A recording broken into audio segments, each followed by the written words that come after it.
Welcome back to Weekend Prime, and we continue looking at the results from the KCSE exams, that is the 2025 KCSE exams. And more than 26,000 students who sat the 2025 KCSE exams were aged below 16 years old. This figure has drawn a lot of excitement and questions at the same time. School heads and education experts say this phenomenon can be attributed to the abolishment of repeating classes, as well as the panic that saw parents push their children to part of the curriculum when competency-based curriculum was introduced. Esther Diana interrogates this issue.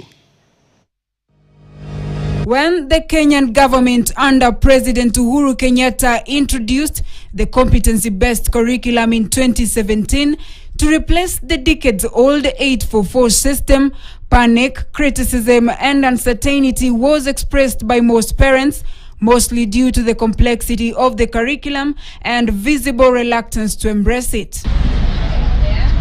Experts now say that this incident can be cited as a factor for the increased number of students under the age of 16 sitting KCSE exams. They explained that there was a rush to acquire KCSE certificates ahead of the 844 curriculum phase-out. Kumekuwa na wasichana au wavulana ambao wameingia shuleni mwaka moja kabla ya umri wao. Kule kutajwa ya kwamba CBE inakuja.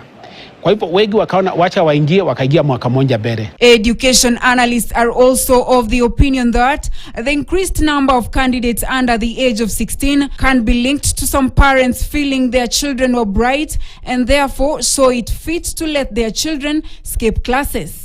I think we should stop discriminating, or we should stop trying to make anyone who wants to go back and access their high school education feel like they're out of place. According to the Ministry of Education, there were 26,391 candidates aged 16 years and below who sat KCSE in 2025.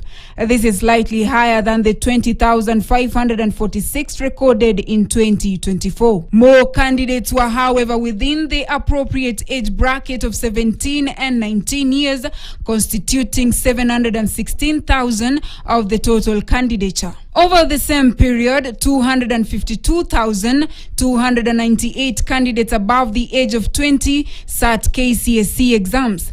This has been attributed to older students and KCSE remnants seeking to acquire certificates before the 844 system is phased out. The number of candidates aged between aged 16 years and below increased from 20,546, which was 2.13% in the year 2024. And according to Nairobi School Principal Kaspal Maina, forcing students to repeat classes due to poor performance was a challenge that instigated school dropouts, a factor that has since been done away with, allowing students, whether bright or not, to go through the system. Kids are going to school fairly early, not like our time, when we would go to school at age 10, age 12, others age 15.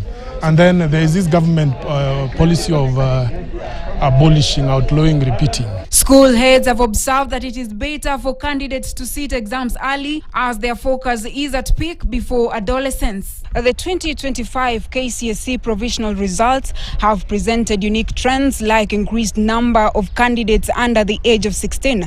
School heads have attributed these to government interventions aimed at reducing wastage of resources by outlawing repeating classes. Esther Diana, KTN, at the Nairobi School in Nairobi County. Now, the Kenya National Examinations Council portal today experienced a